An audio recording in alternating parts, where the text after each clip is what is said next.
Alright guys, welcome back to another 70 Sins Origin video, and might be one of the final ones for the next few weeks or so. Whenever we get more information, we'll definitely cover it. But today, since the closed beta is about to end, I thought I'd give my final thoughts and almost a little bit of review of the beta. And I'm not gonna lie, I'll put this at the start of the video. There's two things we're gonna be doing in this video. Is one, being a bit biased, because at the end of the day, this is a 70 Sins game. This is for the 70 Sins fans. You could argue that is a bad thing, because this game should be trying to get people that aren't 70 Sins fans into the game, but we'll definitely talk about that towards the end. And also, I'm not really going to compare this game towards other open world games like Genshin or Wuwa, just because they are obviously different games, and I think obviously comparison is the thief of joy. But also, well, at the end of the day, I'm playing this game because it's 70 Sins. Over the last few days, I constantly kept getting comments saying, oh, it's just Genshin with 70 Sins skin. Yeah, I don't want to play Genshin without 70 Sins. I want to play Genshin with 70 Sins. But on the video description and of course the timeline, you can jump over to whatever part of the video that we're going to discuss today. And I wanted to take a little bit to talk about the story actually, because the story is, I guess, important. It is a story mode game, so you do expect the story to be somewhat relevant. And of course as well, since I am a massive 70 Sins fan, and of course Fallout Apocalypse fan, I've been reading that weekly ever since it launched, I think at the end of 2021. I've been watching 70 Sins since 2019 and almost consuming it every single day since then, because of obviously 70 Sins Grand Cross and Outer Adventure. So like I say, it will be slightly biased towards 70 Sins. I really like it. It is my top 5 favorite series of all time. So honestly, anything to do with story mode is going to impress me. But, you know, I can say that. But then again, we've had other forms of 70 Sins content, whether that be for the Catastrophe storyline on Grand Cross or even Ragnarok. And it never... Even the short experience we had right now with Series Origin, it never grabbed me as much as it did. 70 Sins Grand Cross storyline stuff just didn't grab me as much as this one did, because honestly guys, I really do like it. So if you lot don't know, the story is set between 70 Sins, or after 70 Sins, the actual original story, and just before Fallout Apocalypse. That does give them about a 12-year time skip to do whatever they want here a little bit. But also the unique part, which they do explain during Act 1, is the purpose and storyline of this actual game, which is the multiverse, essentially. Characters from different points of the story, whether that be in the past with 70 Sins or even the future with Fallout Apocalypse, are going to all come towards our present and just give a brand new story. Obviously all voice acted by the original characters, and maybe even characters that haven't even been introduced in the anime might see some actual new voice acting, like I guess Bug, Dredrin, and even Tiore are from Fallout Apocalypse. And seeing Tiore interact with characters and even hearing her speak was it felt good. It felt good. So yeah, Act 1, there's nothing too much to explain. You kind of get the Book of Stars. You kind of start exploring Britannia, going back towards Sparta to kind of explain the whole setup towards the story mode, which was okay. It does serve as a tutorial more so than an actual like plot device a little bit. But I would say Hawk being introduced was kind of a good thing, I'd say. I actually kind of really enjoyed his presence a little bit. There were some funny moments, which you can probably see one right now. So that kind of explains why he's here. Oh? Okay, let's go. They got jokes. They got jokes.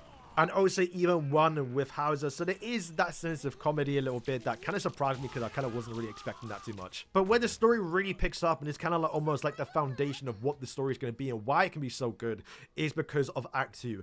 Act 2, since we now are getting timeline distortions, King, I believe, I guess from a certain point, will be during season 2 of the anime, before he does defeat the original Albion to save the fairy forest. It's kind of at his lowest point. He's now in our timeline where the forest is fine, everyone respects him. And one thing that I really loved, and once again, because we haven't gotten this in the anime yet, and to be fair, rarely in Fallout Apocalypse, but we get to see interaction with Tiore, obviously the daughter of King and Diane, kind of interact with King, and it kind of emotional. Really enjoyed their presence together on screen. I do think the start was a little bit annoying, because they do that typical trope of, oh, this is just a dream, I don't believe anything that goes on. But you can kind of see behind the scenes, because obviously the main characters don't get to see it, but King definitely starts to believe things. And as the story progresses, Albion makes an appearance just like he did in the original series, but this time King is no longer fighting for what would be his original fairy forest, but now the future of his family, the future of the kingdom. And I gotta say, the little animations they do where like Tiore finally realizes, or he tries protecting the daughter. Hey, it hits the heartstrings, man, I can't lie.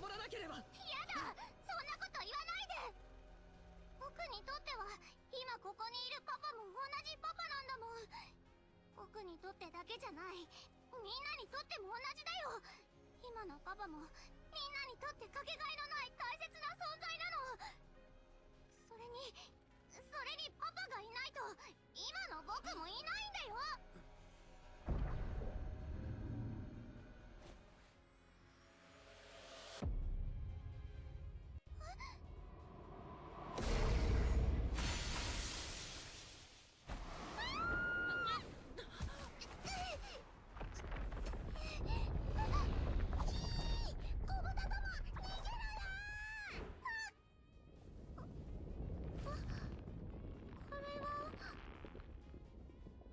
パパのガーディアン。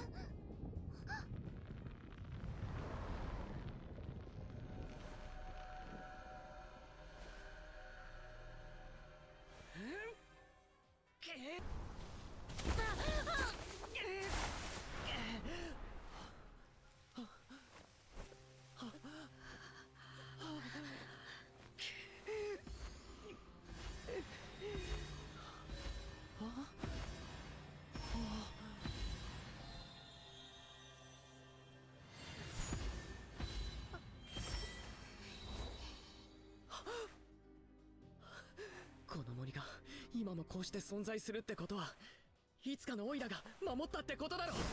きっと今と同じ思いだったはずなんだ。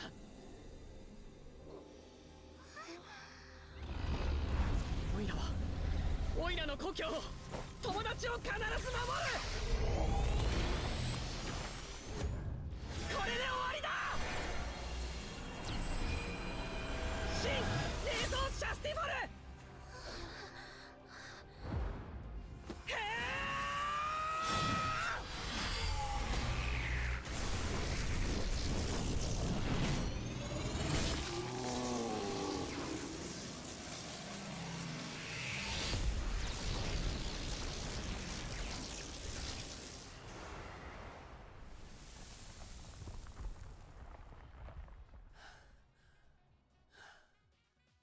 But that's a quick summary of Act 2. We get a really cool boss fight. We get some really cool animations. And one thing that kind of surprised me a little bit about the story mode generally is two things. One is if you are a Seven Sins fan, or even I'd say more towards Fallen Apocalypse, because them trying to explain where characters are at certain points where they should be, I guess, compared towards obviously Fallen Apocalypse. It was kind of fun to see them explain it. For example, Hawk, during this point of the story in the original series, should be in purgatory, so them explaining that he got taken away was kind of funny, because I was literally wondering that, and he told me literally almost moments later.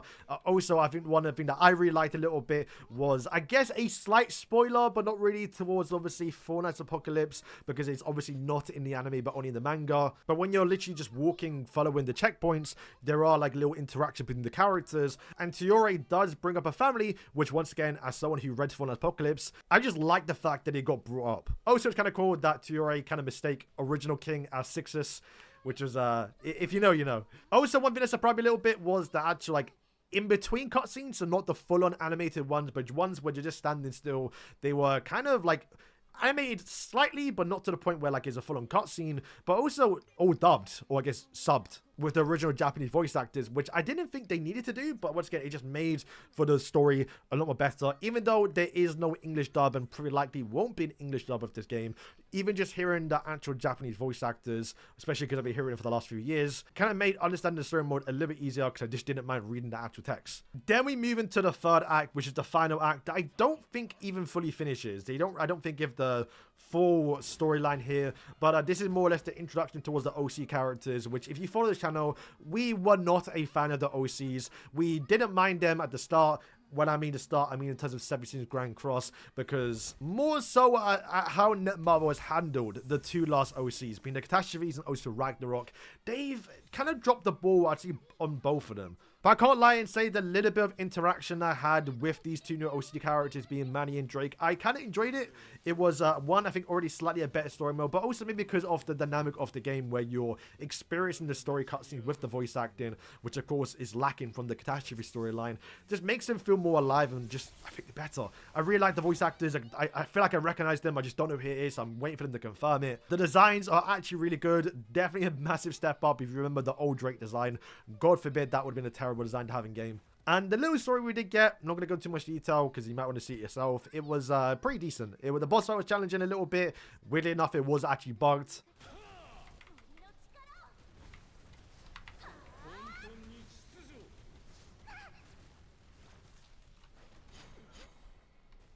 Let's go! Oh, what's the dragon art? Hello? Which, once again, is more of a beta thing. So yeah, that's going to wrap up off the story section. I honestly thought it was very, very good. And I do think the foundation is there for a really, really good story. If you are a massive Seven Sins fan, the possibilities of them jumping between timelines to get characters that were obviously previously dead in Seven Sins and characters that I could see come in the future. And do you remember, guys, Fortnite's Apocalypse is still ongoing. There's a bunch of time skips, there's a bunch of characters. So there's just a bunch of different points where you can pick and choose characters that come towards the game, which means we're not going to follow a set storyline, which I do think is quite interesting as someone who's been consuming Seven Sins content and even just reliving the original story through Grand Cross.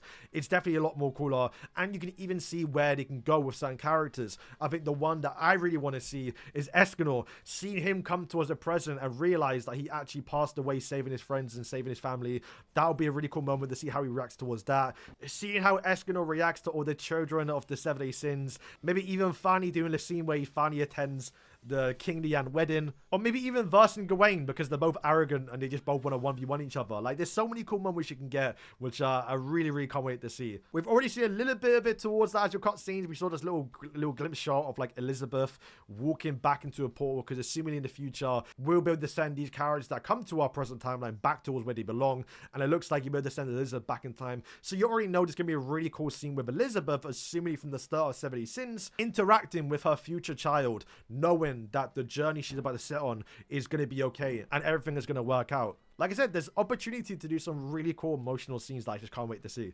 So yeah, that's kind of my story plot. Let's move on towards, I think, the next one. That is the world exploration. Next is the world exploration. So currently right now, this is the current accessible areas you can visit in the beta. In fact, it does cut off this section right here, so you can't even visit properly in this section. But you can see how big the actual world is. There's a bunch of stuff that we wasn't able to explore, at least on purpose. Somehow people have managed to get towards Vanya, and even I think some sections of the map through actual like glitches.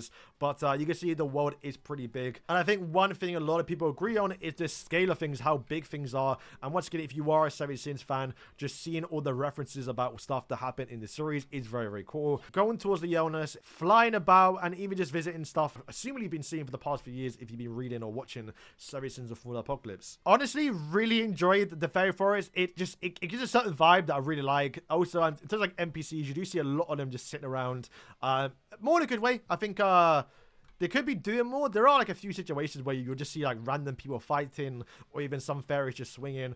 But I just love the environment, and especially considering the scale of how big the Fairy Forest is. Seeing all these massive trees is just a little bit surreal, man. I can't even lie. This, once again, is going to seemingly be like the launch map. There is original stuff a little bit like the Dragon's Grave, which is obviously towards the OC characters. So Netmarble themselves can definitely make some things up. But you can see Vanya down there, Solgrus, if you know, obviously, Solgrus from Grand Cross.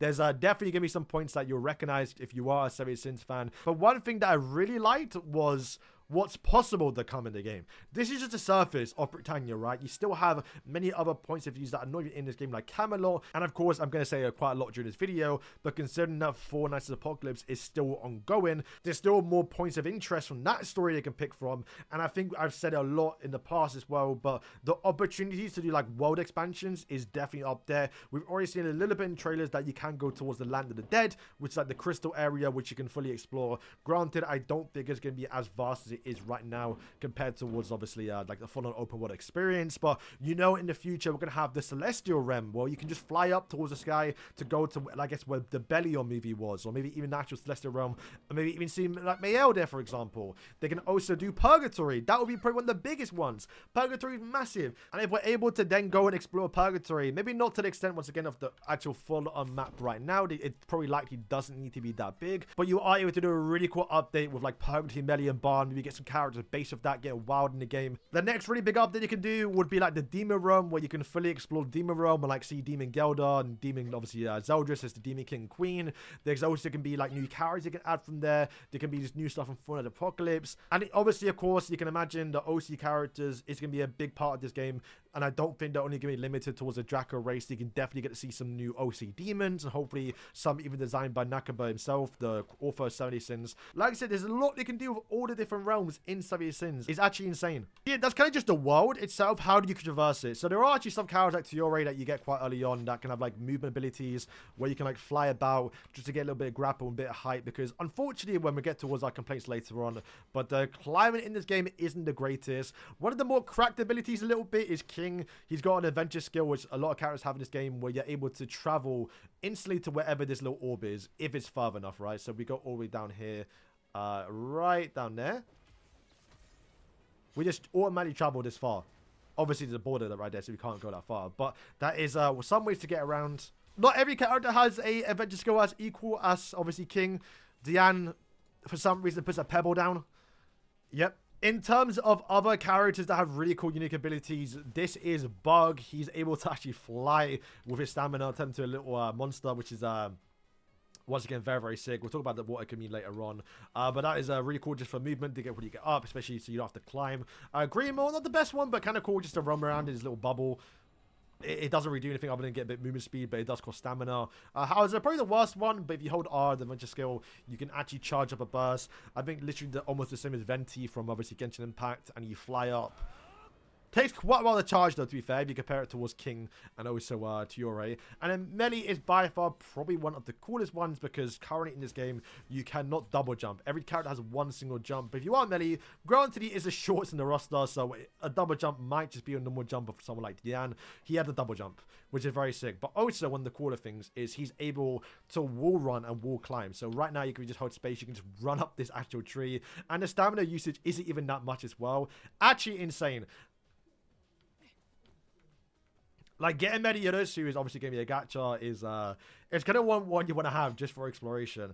Granted, I would say, once again, towards complaints, the climbing isn't the greatest in this game. So, if anything, it feels like you might need Meliodas, because just to kind of remove that terrible system of climbing walls as with normal characters.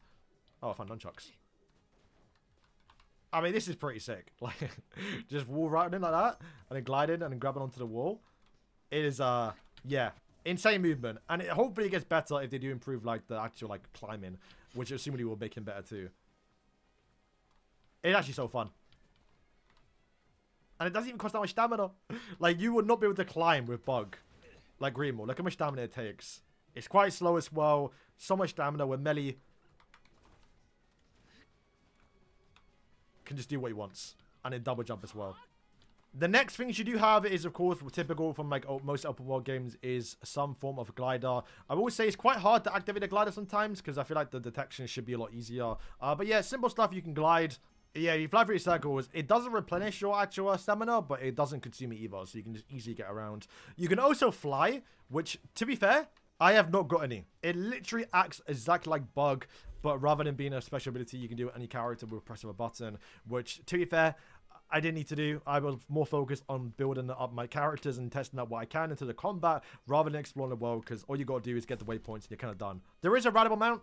It does increase your movement speed, and for the looks of it, we go towards our pet system. If you change them, so if you get the classic Freya actual cat, you can see the actual movement speed right there is 1,000, where this is 900, so you are able to actually go faster with him. But you can see Hawk has got a special ability where you can eat food with him when he's riding it. So it is possible that you have more mounts in the future that you can tame and get that will make things a little more faster. To kind of go back towards the adventure skill, this is something that you, once again, you're seeing the foundation of it towards what can come in the future. We're definitely going to see like characters like Archangels being able to fly around with their R ability. Escanor might have a really, really massive jump just to get high in the sky, because he can just jump that high. Some demons, like I think rumors behind the scenes many months ago, and maybe even like towards like last 2 years or something, we heard that Berserk Melee will be playable in this game, where you'll be able to fly. You can already see them set up that like Melee is going to have some really cool movement animation, and they're definitely going to have other characters and other sins in this game as well. They might have changed it, but when we saw Merlin many years ago now, so to be fair, could have changed, but her dash didn't require as much stamina. You can see when you dash 3 times, you use all your stamina. When Merlin did that during the little demo you did like 2-3 years ago now, she spammed those, bro. So that might be more unique towards her, because, you know, she's got infinite magic. I didn't do it because, once again, I care more about the combat, but you can also tame pets. Since our progress isn't saving, I'm not going to bother trying to catch them all right now. We'll do that during the live version, which, once again, just kind of adds towards the actual world building, and I think they just kind of follow you a little bit, which is kind of cool. One of the cooler things that, like, is definitely ambitious is the Leona's Castle. So, as you can see, when you do visit here, it does serve as a hub for your server, where you're able to see and interact with people that are currently actually right now in the game playing, which I think once again makes the whole city more lively. But it is, since it is real people, it does get a little bit laggy, and you can definitely feel it when you exit and enter the barriers. But look how big the castle is, man. It's so sick. Like, there's Fanny Tristan outside here. It's pretty cool. So yeah, like, the actual border's right here. So as you can see when you exit it, you can tell it's like a switch off, right? Because now none of them are logged in. So I do hope two things. They want to make that a little bit more smoother so it's not as jarring. Or also, you're able to turn it off because my game had crashed a few times when entering here. But once again, I'm kind of writing it off as a beta thing. All right, next, I'm going to talk about the combat. Because the combat, honestly, actually very, very fun. If anything, this is almost a big selling point for the game that does differ compared to other open world games that I was kind of surprised on. So first is, we've known for a very long time now, but it does add a lot of building towards characters that I really, really do like for like longevity, is the way you build characters. So in this game, you have 3 weapons. Every single time you equip a new weapon, you're going to completely change how a character plays. For example, take Demon Gila. Her first weapon is going to be a long-range lance. She is now an actual DPS character that has long-range abilities, which is very, very cool. You see all the animations here. But when you do change a weapon, which bear in mind, changing a weapon completely changes the character, the passives, the ultimates, the abilities, sometimes even the typing. Tiore, for example, going from fire to earth, it completely changes the character. The second weapon, for example, Gila being a sword and shield, she's no longer a DPS character, but now a actual stance, sort of tanky support character. So right now, if you wanted to, you could use Gila as a DPS. But then, of course, as power creep does naturally happen in these games, you can then switch towards the sword and shield one because you invested so much in towards the character, and then now you got a actual buff character that gives your fire characters more actual attack that can definitely be used when we get Escalon, obviously Merlin, since we do know both of them will likely be fire type characters. But in the third weapon for Gila, she goes from a long-range DPS to a more of a defensive support character to now a close-range DPS, which to be fair, I really, really do like the most out of her. Oh, so big thing in this game, I'm going to touch on a little bit, is transformer characters do exist, which is very, very cool. So there is definitely a possibility where we can see like just new forms of characters when you transform, you know, Melee to Demon Melee, even something simple as Diane to Giant Diane for a few seconds. One big thing that you'll notice straight away, because this is definitely what me and my friends noticed, was the switch in mechanic. So literally there's no cooldown on when you can switch in, but you can see there are some really cool animations of them flying in and out, which looks obviously visually pleasing. But you'll notice that you go from like left to right. Like my Tiore was on the right, now I'm on the left. If I go to Elaine, I'm now on the right. I go to Tiore, I'm now on the left, and it goes vice versa, right? Bottom left, you can see there is a tag team feature in the game, which I'll definitely get in more detail in a second. But because of that, you kind of just TP around the map. If you're definitely not used to it during certain boss fights, you're definitely going to be taking a lot of unnecessary damage that will definitely ruin like a lot of runs. And I think when we first started playing with my friends, we didn't really understand the mechanic too much and didn't like it. And this is one thing we definitely said they needed to change, but now that we fully understand the gameplay mechanics and just playing the game for over the last few days, it's not a problem. It's just more of a learning curve. One thing I will say about the actual weapon system, because there are obviously 3 weapons in one character, they can be a bit more unique a little bit with the animations. Like there are some times where characters like King, for example, doesn't even have any attack ability. Basically, he's just a full-on support character where he does this little ability here to gain a little buff, can move around, get movement speed, and get some defense that really works well for his team. I do like the fact that like not everyone has to be a big DPS character, and you can definitely be more, I guess, expressive when it comes towards their building, especially when it comes towards certain characters that deserve to be support characters like King. And like it's a cool animation, bro. Like we all know from the series doing this. In terms of just basic stuff, a little bit, every character does share 1 HP bar.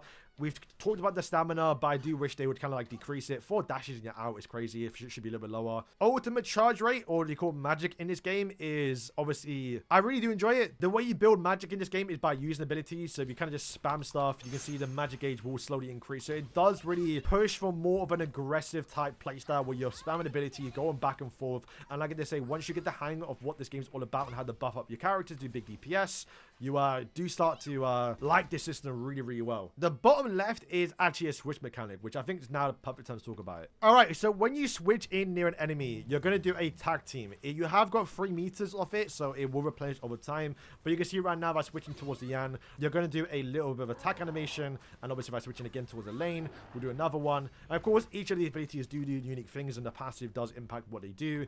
But then when you run out, if you just switch, you do absolutely nothing. But yeah, because of the actual switch mechanic, it does mean you sometimes just kind of teleport around the map. So we quickly build up our meter. If we kind of run away from the boss, if we just give him an animation, he's all the way over there.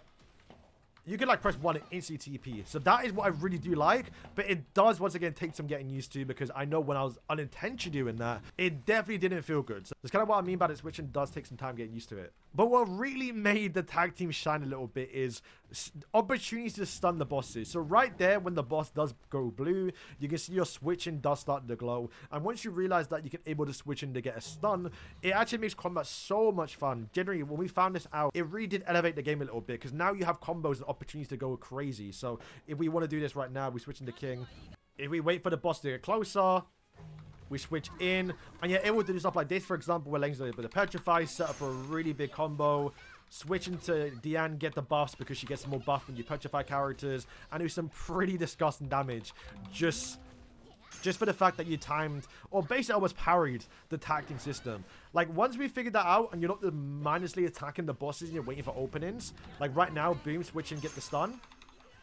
It made the combat so much fun, bro. It really did. Look at this. It's like, look all the stuff you can do with the boss. Just keep stunning.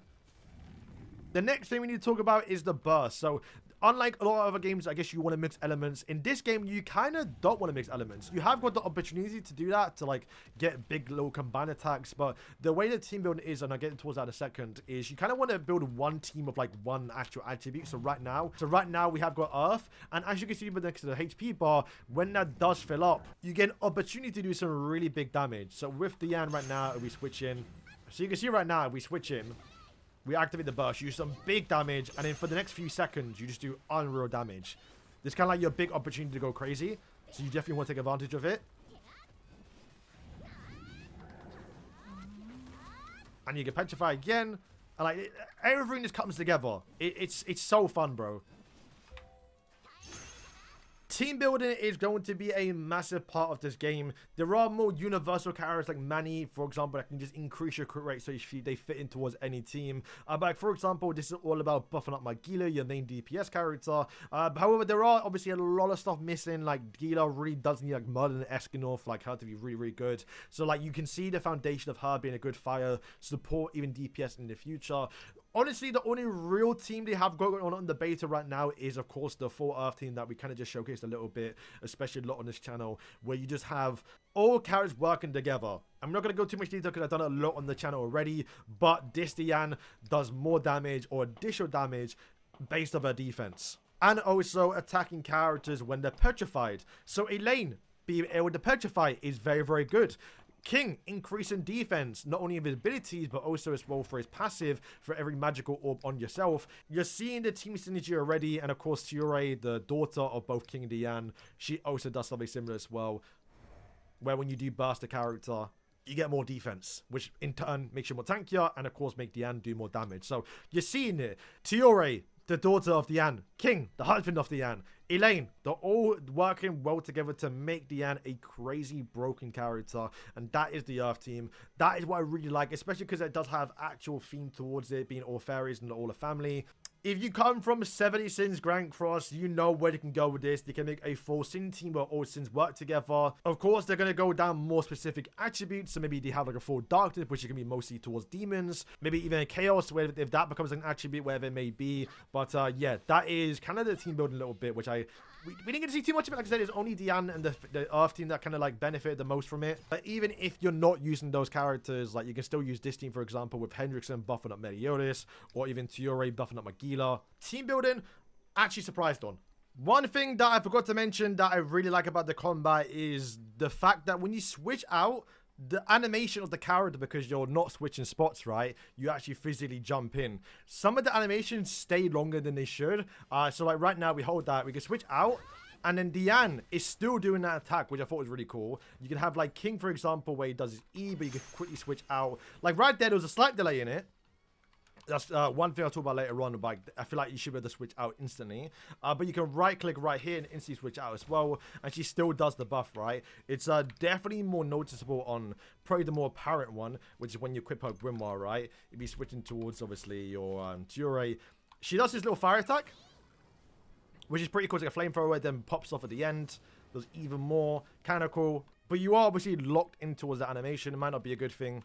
But you are able to press E and then actually switch out, and then she stays there. And it still does the full animation. This was more noticeable because it is like an actual like hold and see what happens, right? Where there's not that many characters in the game that do that. But that I thought was really sick, man. This is like a really cool, unique thing about the gameplay that I don't think any other game does, right? Could be wrong, but this is one of my favorite combos to do when you're doing like a fire team. You set that up, let that pop off, and you just keep whacking away with the other characters. Like you are playing solo, but it almost feels like you're playing like two people. It's kind of cool. The next thing I'll talk about is character progression and the ways to level up characters. I did like the fact that it really felt easy to get characters up towards high DPS. Granted, that was accelerated because of the infinite grind we could do during the beta, but I do remember playing a lot of these open world games where there is a little bit of a steep curve, at least what it felt like, to where you can get to a point where you're dealing in massive numbers, where Diane, I've just leveled up today, not that much investment towards the character, and we're already able to like 2-minute clear the hardest boss in the game doing some stupid numbers. You do have 3 weapons, which unfortunately, even if you're not using them, you do have to actually level them up. As you can see, unequipped items only grant 30% of their effects, so you're only going to be getting 30% of these little abilities here, so they do make a bit of a difference, right? It does mean not necessarily you have to chase other weapons, but if you get a weapon that you want to use in your character, you're going to eventually have to do it. I will say, it doesn't mean every character is specifically going to have one weapon. It's safe to assume when the game officially launches and we get character-specific weapons, it would only be their main weapon from the series. So, for example, the axe will likely be the Gideon that obviously Diana would have during a Sacred Treasure. There are gear in the game, which I can't even lie to you lot, guys. It's still slightly confusing. The way gear works is you're able to equip pieces, but then some pieces are actually... Once again, they don't explain anything. That's going to be one of the complaints later on. They like, there's not really much ways to farm gear. It's more like accessories, but then also you can equip an art, like an actual cosmetic. Like you are able to make outfits in this game that you can just equip, which is kind of weird, but there's no option to equip it. You have to go into here. It's very weird. And then also as well, you have accessories in a way that you can see on the side here, which are a little bit weird. So you have to farm them at a certain level. So for example, like right here, we have a level 31, but if you scroll down towards like an 18, maybe you want to get a fire type on. If you go to refine it, you actually can't level it up. You can only increase its level by like 5, but that only refines it. That's not leveling it up. So it's still stuck at level 18, which I did think was kind of weird that you can't just like normally just level up a weapon piece, but then obviously it goes with progression. There are rarities in this game. There are sets as well. You can see there's a 2, 4, and 7 piece set, which once again, assuming once we get access towards all the content in the actual open game, we're able to take advantage of this. But for right now, the best thing you can do is equip your armor.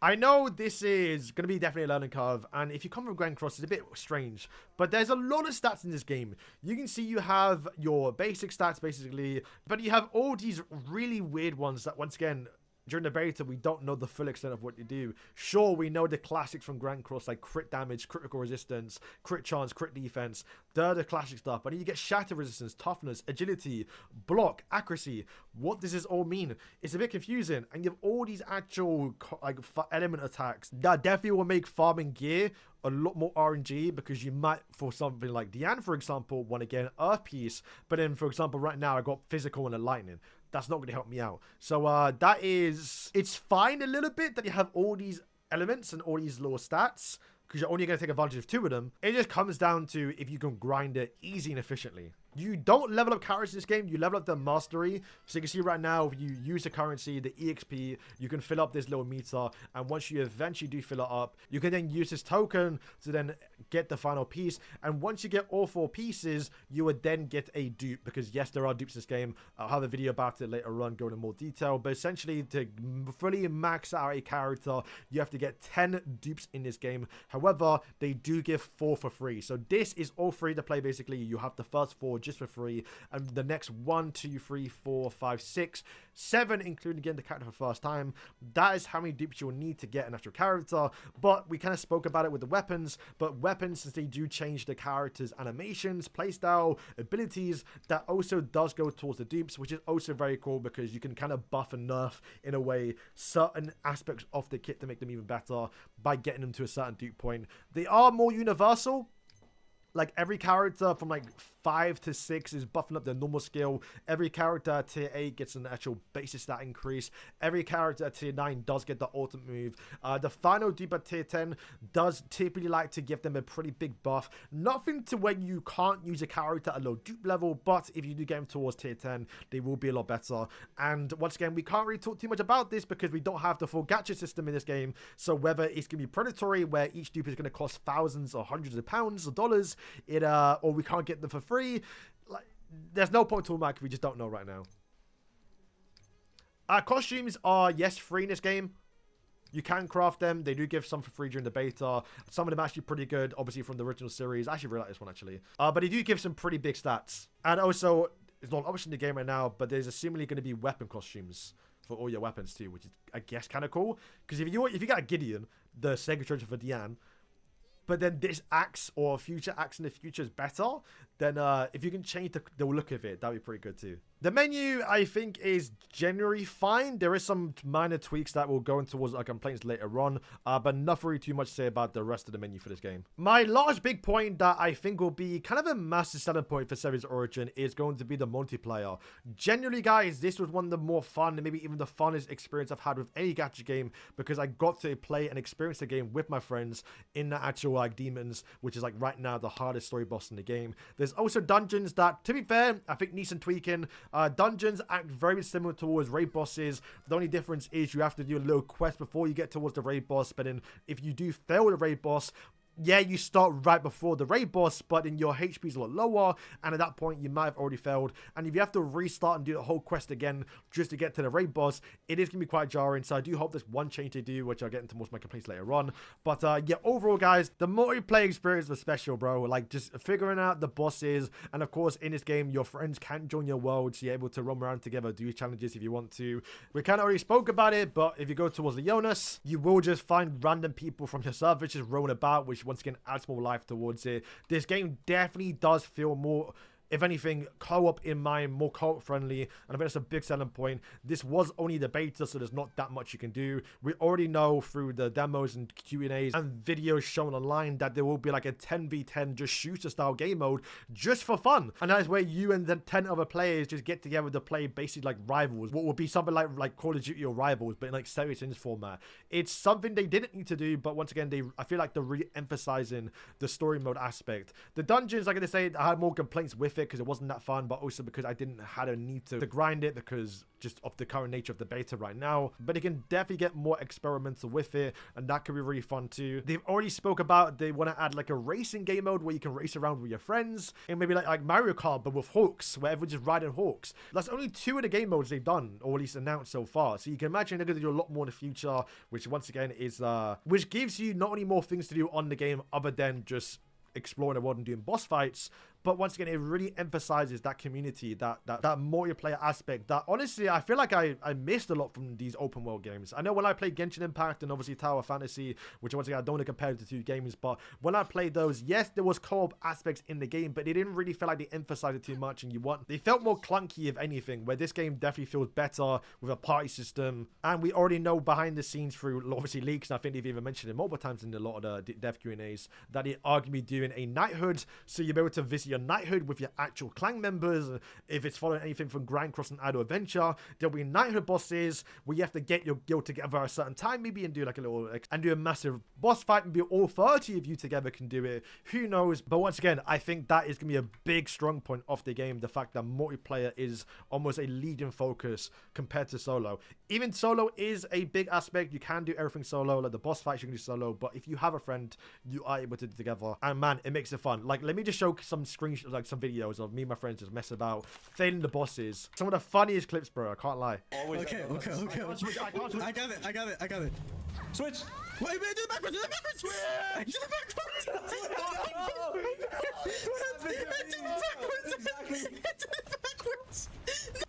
Oh my god, stop. Giku? Not again. Not again. Two. Oh my god. Giku, move. What? What is going on? Watch out. Get behind him. Oh, I ulted. Guys, I swear I ulted. The bosses are really fun too if you want to do a solo or with friends. The Red Demon, trying to learn his patterns and understand what he does, was so fun. When we first started, we didn't know what we were doing, but then as we got used to the boss and we failed a bunch of times, we realized all the animations when you can attack, and once again, learning the game alongside learning the bosses was honestly, it was so fun. There was times I'm just playing it for the love of the game. I didn't really explore the Grey Demon too much. And the other bosses, you do verse Drake in story mode, so I assume it's just more of a harder version. Same with Albion. But this is only a few of the bosses. Once again, they can definitely do a lot more. They can take things from Grand Cross, even Idle Adventure, like the Crimson Raven or Demonic Beast Howlix. There's a lot of stuff they can take from Grand Cross, and just even the story of 70 Sins. We can definitely see the original demon become a natural boss fight in the future. And just anything that becomes an enemy. Because even Drake, even though he's not a massive creature, is a boss fight. So there's more replayabilities, and of course, each time you do this, you're going to get some sort of equipment and obviously level ups. So yeah, I think that is everything we need to talk about when it comes towards the stuff I loved about this game. But now let's get towards the complaints. Now granted guys, there aren't that many if you look at other, I guess, reviews of the game, because I am writing a lot of it off as, oh, it's just beta stuff. So, for example, there was quite a lot of bugs on this game. The first day, there was 70 Sins Origin black screen where you literally couldn't even play the game. During the final boss of the story mode that we got to in the actual closed beta, you couldn't even defeat the final boss. I had to do it a bunch of times. It took like 10 minutes per run just for me not to be able to clear it. But once again, I'm writing that off as just, oh, they closed the story off because it's the final part of the beta. It's obviously not going to be like that during the actual official release of the game. There's a lot of things missing in the game when it comes towards explanation. That was the biggest thing. And only recently, when he started to explain a little bit of it on Twitter, we started to understand the game even after playing it for the last like 6 days. For example, the Red Demon. There's no indication about what this actual boss does. If you go on towards 70 Sins Grand Cross, you can check and see all his passives, whether blue characters do increased damage, whether King or Jericho or some actual particular character does more damage. In fact, literally throughout this whole beta, I was using Gila, a fire elemental character, and we just found out yesterday that if you bring fire element characters, he gets a 50% attack buff against you, making our run so much harder than it needed to be if only they just explained what the boss is, whether through like a little passive. But once again, I'm assuming that's just because it's a beta. Remember, this is currently not the live build, guys. From what they said, this is a like TGS updated build that was obviously shown a few weeks ago, months ago, and even before that, it might have been, prepped beforehand. Assumingly, a lot of the quality of life improvements going to be coming towards the live version of the game, because I think from what I've played with Netmarble and even some recent Idle Adventure, definitely towards Netmarble, their quality of life improvements have been very, very good. Granted, they may come a little bit later than what they need to be, but typically their games are really well made. And this was kind of the first time where like I felt it wasn't well made, but it's also because it's the first time I'm playing the Netmarble beta. But yeah, even stuff like the elements, I mean, you figure it's just apply the element burst and you all do the same. No, each element does something different. They talk a little bit about it at the start with holy and darkness elements, but you can see the spreadsheet on screen now. They do a big difference, which once again you wouldn't know because you don't see it in the game. In terms of equipping outfits, the gear system, I mean, we don't even know what the gear system is. Like, is there even a gear system? It's like outfit cosmetics that you will trade up, but they do stats and there are pieces, and we don't have access towards actual gear. The game doesn't do a good job at explaining to you what you need to do and what things mean. And I guess even towards the mastery, when you do get the extra 4 dupes, they had to explain it in a dev Q&A that you do get 4 by completing the character mastery. And while yes, it is sort of hinted at right here that if you do complete it, you do get a free dupe. I know there are people, if this was the live version of the game that released in January, when it comes towards the game, see 10 dupes and just automatically write it off because it's pay to win. Dashing needs a slight rework. There are like a few times where some animations don't really flow well together. Like you do get stuck in the animations. Diana is like a perfect example of like how she should play, where you just press E and right click and you're fine. It's hard to explain even showing gameplay, but even in some boss fights, you're spamming ultimate moves, you're switching in and out. There's times where you're stuck. I really do feel like when it comes to combat and switching, they need to be more like free. Like I can just press one button and automatically animation cancel in and out of things. I can press right click and switch out and kind of do things. For example, this Elaine, what she can do is charge up 3 of her E's, this little whirlwind thing, right? And you'd think you could spam those 3 together, but if you let it recharge, you'll see that it doesn't. There's an annoying 1-second delay in each of the charges. So if I just spam E, you can see you have to go back. Like, I get you can charge it, but I really feel like you should just spam all 3 together, one after another, without even there being a slight cooldown in between the skills. That's kind of what I mean by some of the combat does feel clunky. And this is coming from me, once again, that I haven't really played or haven't played an open world Genshin type clone in a very long time, and even I felt it was clunky. So I can only imagine what it would feel like if you play open world games regularly and you then come towards this game and you're a lot more restricted on combat. Like I say, some characters feel great, like Diane. You can right click into an E, feels perfect. Like I said, another complaint is a lot of boss fights, especially if you're doing it solo or you failed the dungeon. When you do fail it and you respawn with half HP.